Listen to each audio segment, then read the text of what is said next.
El hueco en el muro, por la red de la diversidad.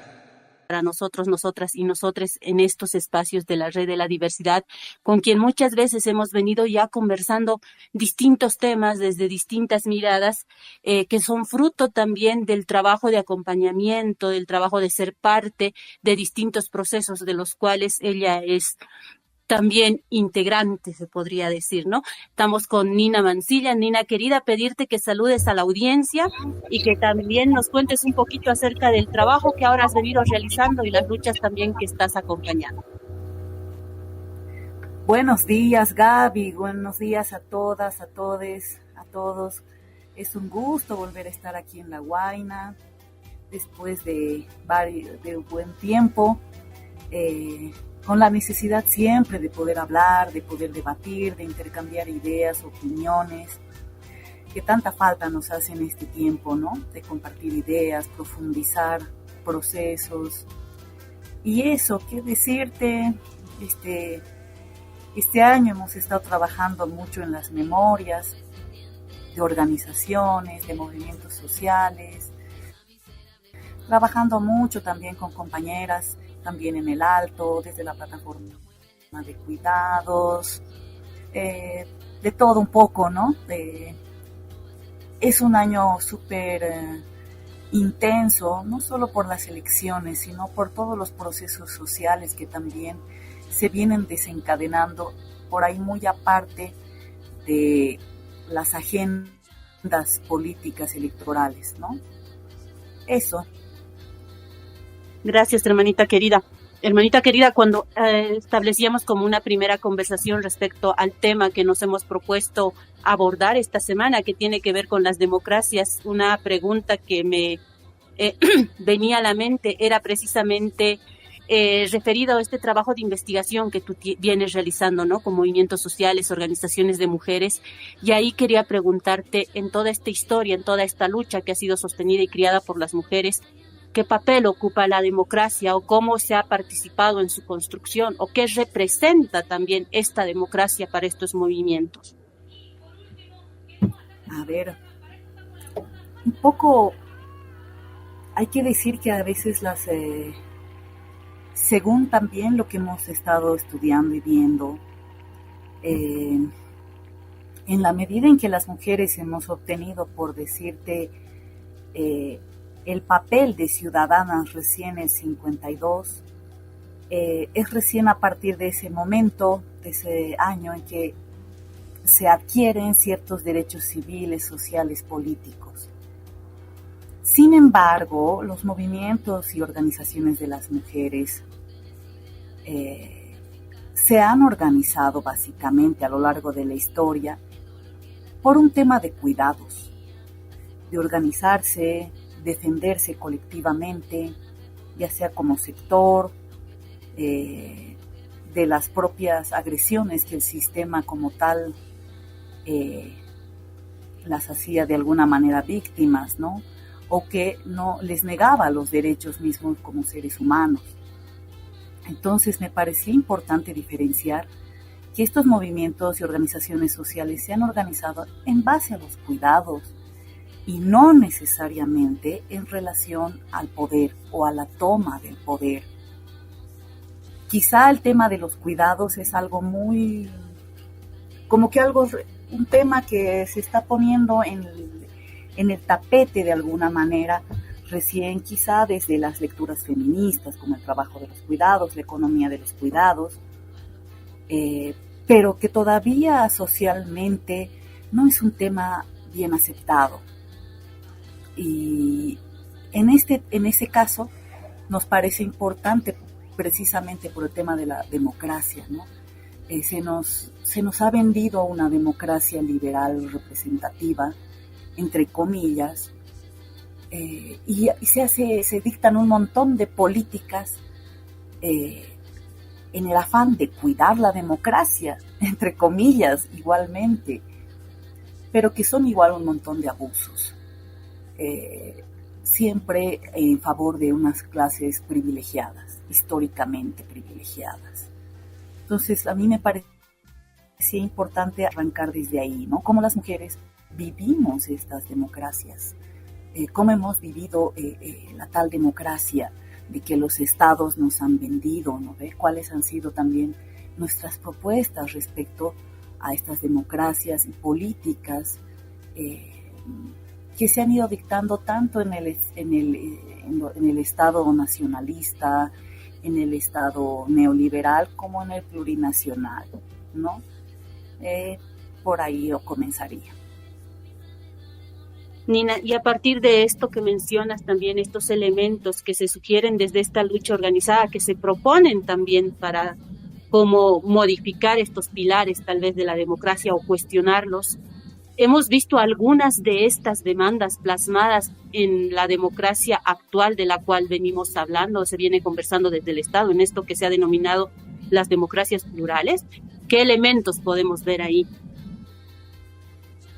A ver, mira, no sé, pues es importante también, creo, mirar atrás. Las luchas que han habido, las resistencias que han habido por parte de tantas organizaciones o partidos políticos, de izquierda si tú quieres, en los años 60, 70 e inicios de los 80, eran por la liberación nacional de un sistema capitalista, ¿no? Pero había esta conciencia de liberarnos, tanto hombres como mujeres.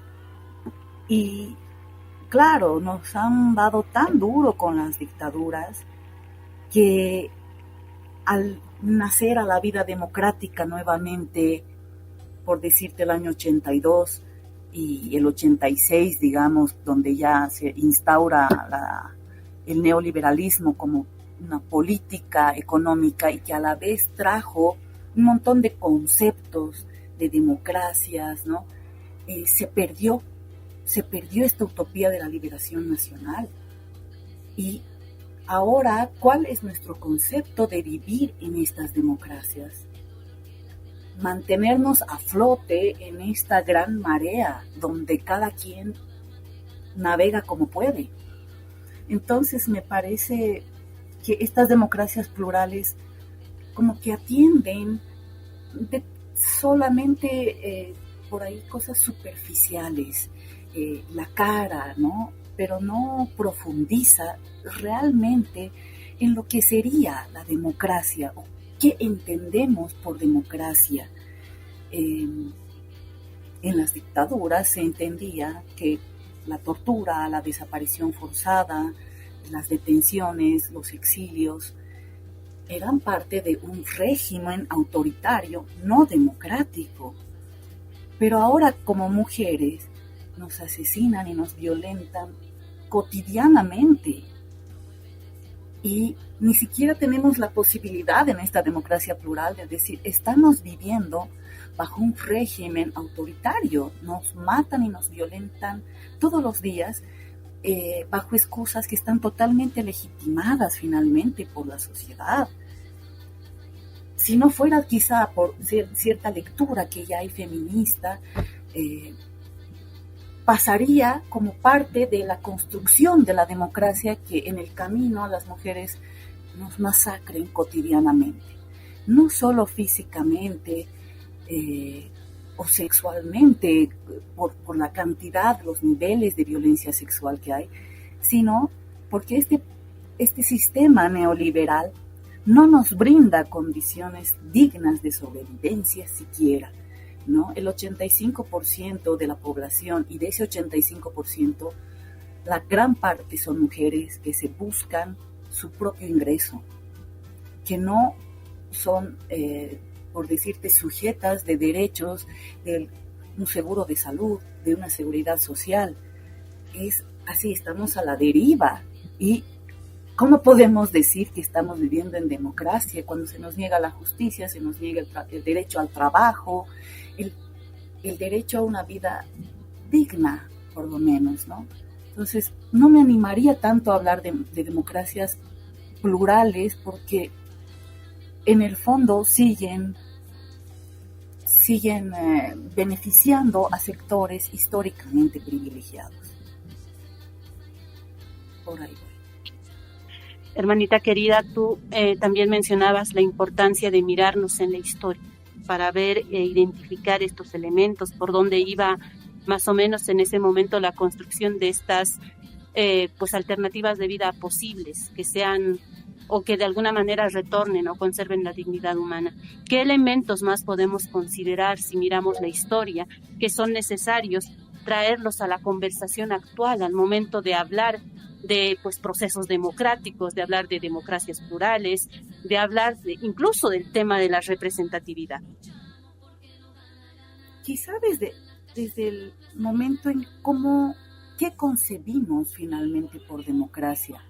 Quizá la democracia sería como un pacto social entre todos los sectores para vivir de alguna manera en consensos, en acuerdos, ¿no?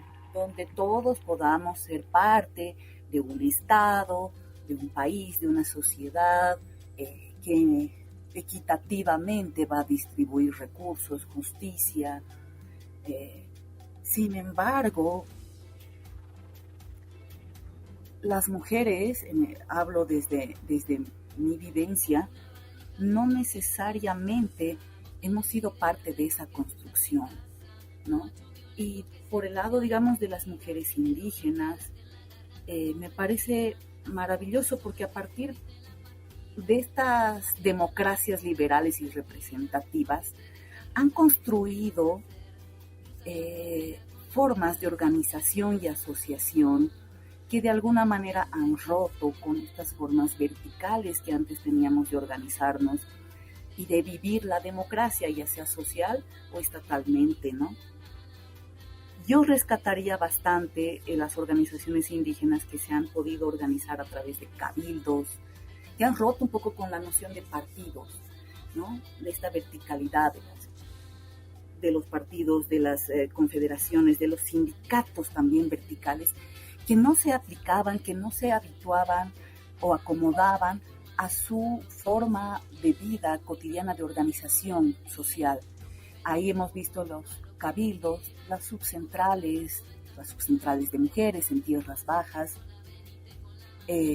como formas de ejercer democracia y participación dentro de sus pueblos, ¿no? Dentro de sus territorios. Igual me parece muy interesante el caso de la Asamblea del Pueblo Guaraní y las mujeres guaraníes que han decidido, a partir de un trabajo que las mujeres han hecho, aún en condiciones sumamente adversas como las dictaduras, fines de la dictadura, de entrar a alfabetizar a familias cautivas que todavía vivían en condiciones de esclavitud en haciendas patronales, de promover la capitanía de las mujeres, de tener una murubichá también, que no solo sea hombres, de no hacer su subcentral de mujeres, sino de exigir un lugar de representación en la asamblea misma del pueblo guaraní y también desde ahí poder ser parte del control y administración de los recursos que entran por la explotación de recursos naturales o el petróleo directamente, ¿no? Entonces me parece que independientemente de lo que podemos vivir en las ciudades, bajo estas lógicas institucionales que también nos movemos, los pueblos indígenas, especialmente de tierras bajas, han logrado construir también otras formas de relacionarse, quizá más horizontales. Esto no le quita, por supuesto, que estén exentas en todo caso de machismos, de lógicas patriarcales que todavía dominan también el mundo indígena, ¿no? Por ahí yo abordaría un poco cómo hemos vivido estas democracias. Como mujeres ya en la ciudad, en las ciudades, a partir también de los 90s y de la creación de algunos colectivos, grupos feministas de mujeres, se ha ido construyendo otras formas también de asociación, de organización, que han roto un poco con la lógica vertical como formas de hablar desde otros lugares, desde espacios más cotidianos, desde espacios más comunes, y no desde estos parámetros como tal que nos vienen desde afuera, desde organismos internacionales que nos imponen políticas, ¿no? Por decirte, los ODS, que tan en boga están ahora y que si no te mueves en esos términos en las instituciones y organizaciones no existes, ¿no? Por ahí yo vería que hay otro tipo de la construcción de otras formas de democracia, si tú quieres, ¿no? Desde las mujeres, quizá. Desde ahí quiero hablar. Dale, Santos. Nina, buen día. Esta lectura que haces de pensar en términos plurales la democracia adquiere sentido y adquirirá mayor sentido en un contexto en la que quienes asuman el gobierno después de las elecciones del país, después de noviembre, probablemente el Estado se desentienda de todos los derechos conquistados, de toda la normativa que se ha construido con esfuerzo de la lucha de hombres y mujeres, pero que, como señalas, el tema de la democracia siempre te remite a una relación entre sociedad civil y Estado, entre estructura local y estructuras departamentales, municipales o nacionales. Sin embargo, también creo que, como señalabas, es importante de pensar el tema de democracia en términos más micro, ¿no? Con esta experiencia de la organización de mujeres, tanto de la área urbana y rural, probablemente nos está haciendo falta también cómo potenciar ese tema de participación, de decisión, de construir relaciones mucho más equitativas en estas estructuras pequeñas y cómo a partir de esas estructuras pequeñitas se pueda también irradiar a las estructuras mucho más locales, más macro. Porque escuchándote me ponía a pensar en esta relación de sociedad civil o de la comunidad con estructuras más macro, el propio Estado. Se establece una relación de subordinación, de dependencia, de mercantilización. Se rompe la lógica de autonomía, ya sea desde el Estado, que intenta instrumentalizar, o ya sea también desde la sociedad, desde el sindicato o desde otras organizaciones, también entran a una relación clientelar perversa. Creo que eso es así, escuchándote me da la impresión de que hay que urgir una otra manera de fortalecer, o las hay, pero fortalecer con un sentido más emancipador el tema de la participación desde lo micro, pero siempre pensando en la proyección local más grande, porque si no nos quedamos aislados, Nina. Efectivamente, creo que ese es el reto permanente que hay. ¿Por qué? Porque a veces es importante ver con qué objetivos se crean las organizaciones y estas formas de relacionarnos social, políticamente. Muchas organizaciones, como decía, lo hacemos a partir de la necesidad de cuidarnos y defendernos colectivamente, ya sea como mujeres, ya sea nuestro territorio, nuestros intereses, nuestros objetivos por ahí, muy como sector, que no necesariamente están ligados a las lógicas estatales de acumulación de capital. En este estado neoliberal en el que vivimos, por muy plurinacional que se llame, sigue manteniendo unas lógicas de acumulación de capital, donde toda la vida de los seres vivos de este planeta se debe a la acumulación de capital. Y es quizá ahí, ¿no?, donde se ha tratado de incluir, quizá desde en la retórica, digamos, de los inicios del Estado plurinacional, ¿no?, que no todo sea para la acumulación de capital, quizá desde que parecería algo ya pasado, pero que quizá muchos hemos asumido como unas políticas de vida, de alguna manera, esto que se decía, el vivir bien. Pero el vivir bien ya venía desde si quieres llamarlo, la cosmovisión guaraní. Y claro, cuando el Estado plurinacional asume la retórica del vivir bien, también lo hace como agrupando las cosmovisiones, las lógicas indígenas de los distintos pueblos que habitamos aquí. Y en algún momento hemos visto cómo eso se ha contrapuesto, se ha chocado entre los intereses de los pueblos indígenas y los intereses del Estado, ¿no?, por cumplir con sus acuerdos comerciales. Esa es la manera más cruda quizá que vemos en el pueblo guaraní, que por suerte o desgracia tienen tanta riqueza natural, tantos recursos bajo sus suelos, ¿no? Entonces, por el que constantemente están sus intereses propios como pueblo indígena, están todo el tiempo en tela de juego con el Estado, porque aunque en la Asamblea Constituyente se haya reconocido a los pueblos indígenas como dueños ancestrales de estos territorios y se ha abierto la posibilidad de las autonomías indígenas originarias campesinas, fue en la misma Asamblea Constituyente que se les niega de alguna manera la posibilidad de decidir sobre sus recursos naturales. Entonces, claro, hemos visto las marchas, la 8ª, la 9ª marcha en defensa del TIBNIS, las represiones que han habido en Tacobo Mora y las distintas otras represiones que han habido en el pueblo guaraní, donde dices, ¿en qué momento han dejado de hablar el mismo idioma entre Estado plurinacional y pueblos indígenas? ¿Dónde está la lógica del vivir bien, del respeto a la madre tierra? Entonces, ahí te das cuenta que estas lógicas quizá que salían de los pueblos indígenas, de concebir a la tierra como un ser humano,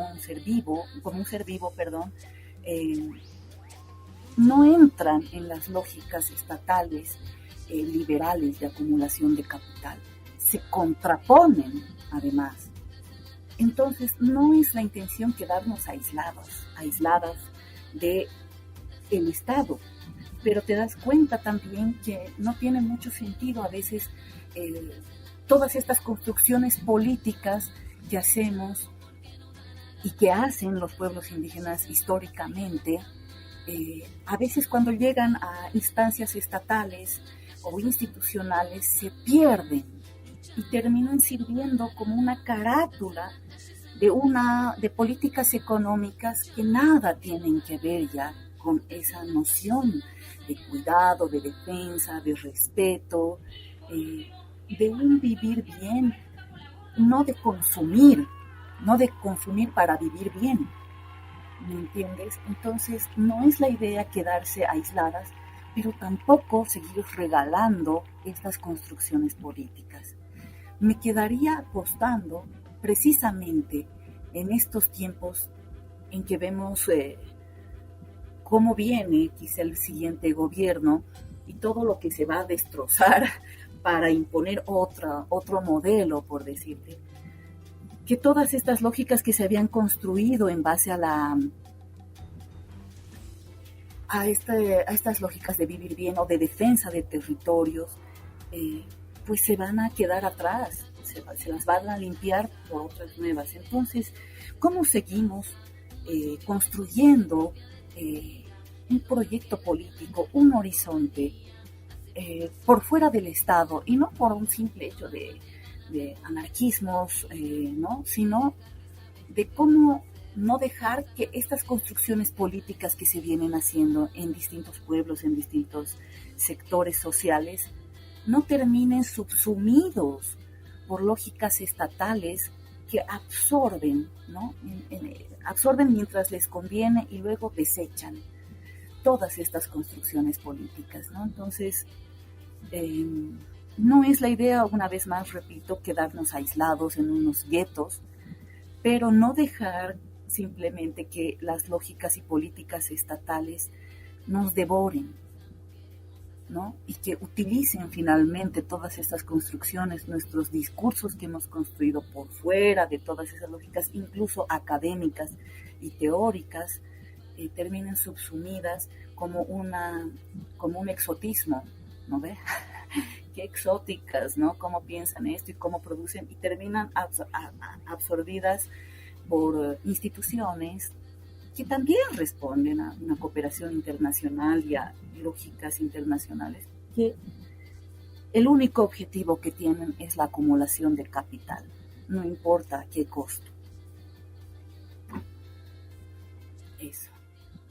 A eso le incorporaría, hermana, la importancia de la acción social que tú también mencionabas, ¿no? Y se ve más en estos tiempos, como por ejemplo el intento de romper el cerco que se ha impuesto para el genocidio al pueblo palestino, como la población de distintos territorios se ha organizado y ha llevado adelante lo que es la flotilla del Sumud, ¿no? Perdón, sí, si más no me equivoco el nombre. Entonces, va por ahí, creo, ¿no? Y las movilizaciones incesantes que están siendo, que se siga hablando del pueblo palestino, que se aísle al pueblo de Israel para que realmente pare con este genocidio. Ahí las respuestas desde las instancias estatales, desde las políticas internacionales están siendo completamente insuficientes, pero creo que el pueblo va a rebasar si seguimos así, ¿no? En esta organización de la solidaridad internacional, de la indignación y la defensa del territorio también, ¿no? En una experiencia más concreta, también lo que ha pasado en la Argentina con el triple femicidio de estas dos jovencitas y adolescentes, que ha hecho que las compañeras argentinas tomen las calles para denunciar que el capitalismo está acabando con la vida de las mujeres, ¿no? Y que esto sí es un femicidio más allá de una cuenta personal, como muchas veces hacen ver o quieren hacer ver los asesinatos o el arrebato de las vidas de nuestras hermanas, de nuestras compañeras, ¿no? Como quererlos hacer ver como hechos aislados, cuando en realidad son parte de un todo, de lo que tú también venías conversando y lo que venimos analizando, desde el cuidado, desde la medida de protegernos, de conseguir horizontes comunes que nos involucran a todos, todas y todes al final, ¿no, hermana? Exactamente, y creo que también tiene que ver con asumir estos como elementos de defensa o estas nociones de cuerpo, territorio. Desde el territorio palestino y la población palestina, que viene siendo presa de un ataque inhumano desde hace 77 años o más, por parte del Estado, entre comillas, creado de Israel, que no es más que la representación de los intereses de Europa y Estados Unidos. Entonces, una vez más, hemos, como pueblos del mundo, si tú quieres llamarlo, hemos tenido que organizarnos por fuera del Estado, porque si esperáramos que los Estados hagan algo efectivo para mostrar su solidaridad, hagan algo contundente para ponerle un alto a este genocidio, que se empeñan en llamarlo guerra, ¿no ve? Y claro, cuando hay un evento como una reunión de la ONU, dicen sí, vamos a proteger, sí, que Palestina sea reconocido como país, pero ¿hace cuántos años venimos hablando del reconocimiento de Palestina como país? Como un pueblo sujeto de derechos, ¿no ve? Como pasa con el Kurdistán, ¿no?